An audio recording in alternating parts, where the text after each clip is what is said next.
you top that? President Biden and former President Trump running on very different issues for their race to win in November. Trump seizing on the border crisis while Biden's campaign leans into abortion. So what issues will stick when voters head to the polls? Let's bring in our panel. Richard Fowler is a Fox News contributor. David Avella is the chairman of GOPAC. So here is what former President Trump said in Grand Rapids, Michigan, 2 days ago, flanked by law enforcement officers about illegal immigration. Listen here.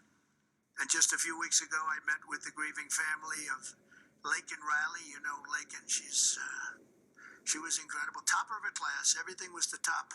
She was the top of everything. She was incredible. I met the parents, incredible people. The 22-year-old nursing student in Georgia who was barbarically murdered by an illegal alien animal.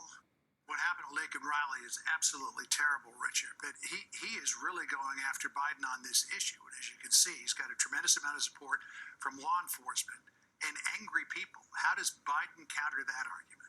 Well, I think we have to remember the life of Laken Riley. We have to remember what happened to her. We also have to figure out what are some solutions to that. So you can complain about Laken Riley's death, or you could focus on some of the solutions. Here's what we know to be true, and there was a report done today from another news outlet that talks about what we know today is that from last month to this month, illegal border crossings are down.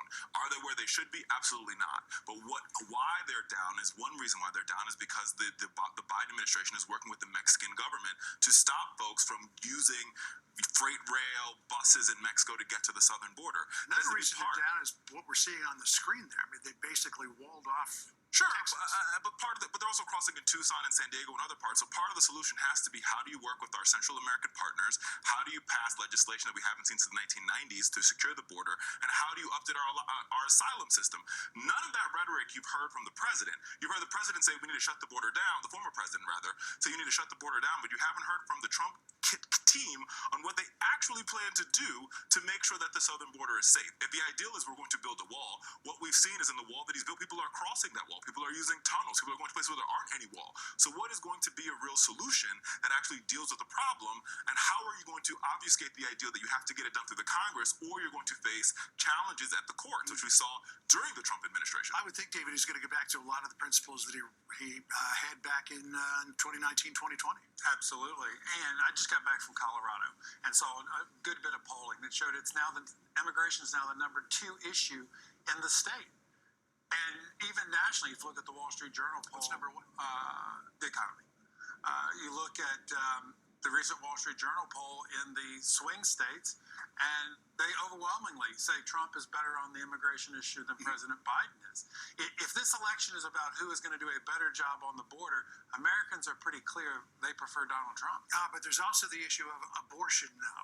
And Donald Trump came out saying that I was the first person who could overturn Roe v. Wade. I'm proud that I did it.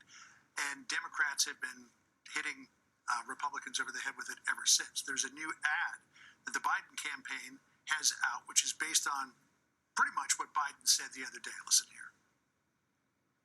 Trump brags about he's the reason Roe v. Wade was overturned. Here's his quote. I did something no one thought possible. I got rid of Roe v. Wade, end of quote. And now he and his MAGA officials are calling out for a national ban on the right to choose in every state. I promise you, with the Democratic Congress, Kamala and I will make Roe v. Wade the law of the land again, I promise.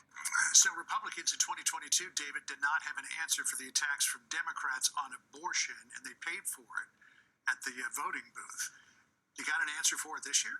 I think the president will continue to say he is pro-life, and let's keep in mind that President Biden is in a defensive message there, not offensive. Look at the polling numbers. The president is slipping support amongst women voters. The voters who disapprove of him the most are younger voters. Those are two key coalitions in his electorate to win. He can't lose those voters, and he has to continue pushing the messages that keeps his coalition together, because he's starting to see his coalition fall apart.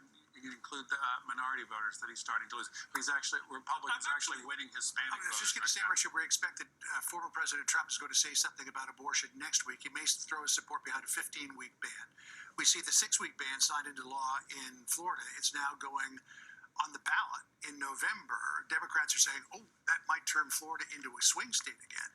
But Democrats really do have a very powerful weapon against Republicans in many places because of this. I think they do. Not only do we see the sort of ban on IVF in Alabama, but I think when we talk about polling, let's actually talk about people going to the ballot box. Wait a minute, was it a ban on IVF? Or as an overturning of IVF? It wasn't an overturning of IVF. Either way, It allowed people to sue for the destruction of embryos. either way, what we saw was We gotta get that we straight. saw the backlash of voters in the state of Alabama. But let's talk about the actual polls, and let's go to the state of Ohio, where in the last election in 2023, voters overwhelmingly protected women's right to choose. And David is right.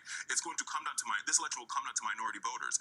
Who was the subgroup in Ohio that voted to protect the women's right to choose more than any other subgroup? It was black men. They voted 10 points higher than black women, almost 12 points higher than white women to protect a woman's right to choose. This is a group that Donald Trump is trying to convince that he's the best candidate.